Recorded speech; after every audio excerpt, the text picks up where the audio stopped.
बिस्मिल्लाहिर्रहमानिर्रहीम। मुस्तफ़ा जान रहमत पे लाखों सलाम। अस्सलाम वालेकुम। Welcome to my YouTube channel. आज हमने डिस्कस करना है टोटल पेरेंटल न्यूट्रिशन। पेरेंटल, अगर आपको याद हो तो पेरेंटल हमने एक रूट ऑफ एडमिनिस्ट्रेशन में पढ़ा था, और पेरेंटल का मतलब था कि ऐसी मेडिसिन जो हम इंजेक्शन की फॉर्म में बॉडी में इंसर्ट करते हैं, उस रूट को पेरेंटल रूट कहा जाता है। यहाँ पे लफ्ज़ है टोटल पेरेंटल न्यूट्रिशन। न्यूट्रिशन का मतलब होता है ग़िज़ाइयत। यानी इस केस में हम क्या करते हैं कि न्यूट्रिशन को या ग़िज़ाइयत को या जो न्यूट्रिएंट्स होते हैं उसको ब्लड स्ट्रीम के अंदर, अपनी ब्लड वेसल के अंदर डायरेक्टली इंजेक्ट करवाते हैं। ये इंट्रावेनस न्यूट्रिशन की एक टाइप होती है जिसमें हम वेन के अंदर, वेन के ज़रिए से अपनी ब्लड के अंदर न्यूट्रिएंट्स को ऐड करवाते हैं। Total parental nutrition basically drips की फॉर्म में एक बैग से आते हैं, और उन बैग्स के अंदर मुख्तलिफ न्यूट्रिएंट्स मौजूद होते हैं और उन्हें हम अपनी वेन के ज़रिए से डायरेक्ट अपने ब्लड के अंदर इंटर करवाते हैं। तो इस किस्म की न्यूट्रिशन को हम कहते हैं टोटल पेरेंटल न्यूट्रिशन।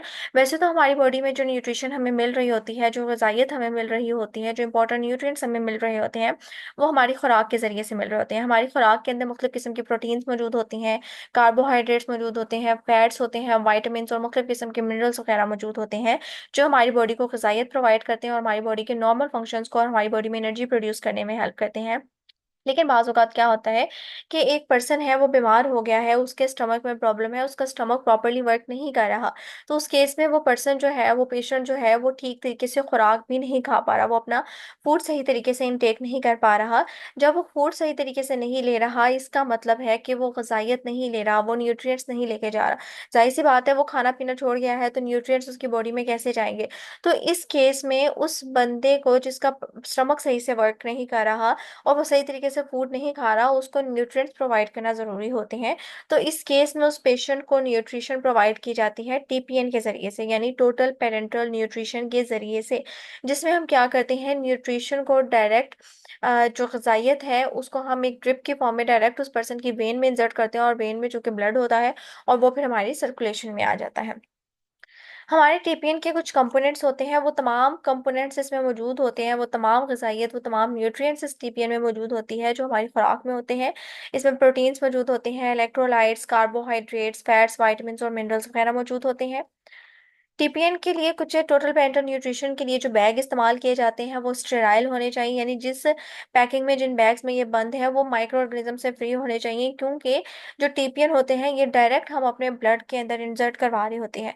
तो जाहिर सी बात है, अगर हम डायरेक्ट उनको ब्लड में इंसर्ट करवा रहे हैं तो उन्हें माइक्रो ऑर्गेनिज्म से पाक होना चाहिए। पहले ज़माने में जो टीपीएन के बैग बनाए जाते थे, वो पॉलीविनाइल क्लोराइड के बनाए जाते थे, लेकिन अब इनका पॉलीविनाइल क्लोराइड का इस्तेमाल ख़त्म करके इथाइल विनाइल एसीटेट के बैग इस्तेमाल किए जाते हैं।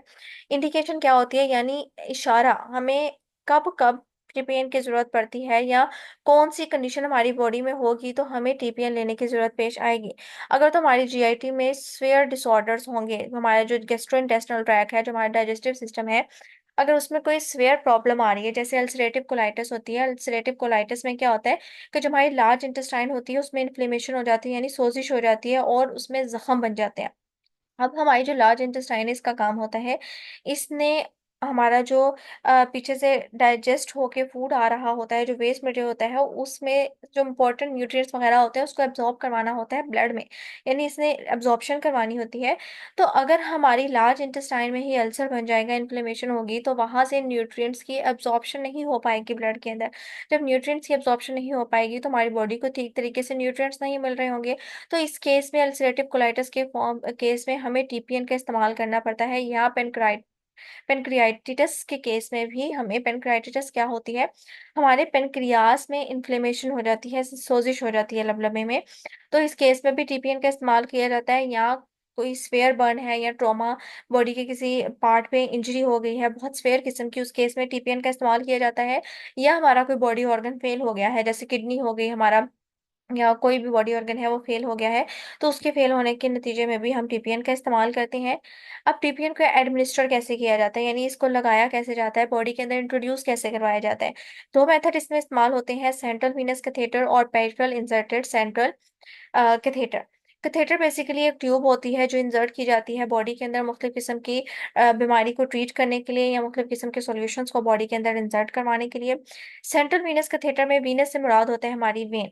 सेंट्रल वीनस कैथेटर में बेसिकली क्या किया जाता है, जो हम टीपीएन के टीपीएन का सोल्यूशन है उसके आगे जो कैथेटर एक ट्यूब सी लगी होती है, उस ट्यूब को हम सुई के जरिए से इंसर्ट करवाते होते हैं। हमारी जो कॉलर बोन है, कॉलर बोन के पास मौजूद होती है हमारी वेन। वेन वो ब्लड वेसल होती है जिसमें डीऑक्सीजनेटेड ब्लड मौजूद होते हैं। तो हमारी जो कॉलर बोन के पास वेन मौजूद होती हैं, हम वहाँ पे उस सुई को, उस कैथेटर को इंजेक्ट कर देते हैं, उसमें लगा देते हैं और उस वेन में लगाते हैं जो डायरेक्ट आगे ओपन हो रही होती है हमारे सुपीरियर वेना कैवा में। सुपीरियर वेना कैवा वो होती है जो हमारे दिल तक उस खून को लेके जाती है। तो हम क्या करते हैं सेंट्रल वीनस कैथेटर में कि कॉलर बोन के पास वेन में लगाते हैं अपना कैथेटर, और वो कैथेटर और वो वेन जो है वो डायरेक्ट सुपीरियर वेना कैवा में ओपन होती है। जबकि पेरिफेरल इंसर्टेड सेंट्रल कैथेटर में क्या करते हैं, पेरिफेरल का मतलब होता है साइड वाइज। तो इसमें हम क्या करते हैं, हमारी जो आर्म्स होती है, हमारे बाजू होते हैं, इसमें कैथेटर का इस्तेमाल करते हुए अपने टीपीएन को इंजेक्ट करते हैं बॉडी के अंदर। और पेरिफेरल इंसर्टेड कैथेटर के अंदर भी हम उस वेन के अंदर अपने टीपीएन को या अपने कैथेटर को इंसर्ट करवाते हैं, इंजेक्ट करवाते हैं, जो डायरेक्ट हमारे सुपीरियर वेना कैवा में खुलती है ताकि वो ब्लड को दिल की तरफ लेके जा सके और वहां से ब्लड फिर हमारी बॉडी की तरफ सर्कुलेट कर सके।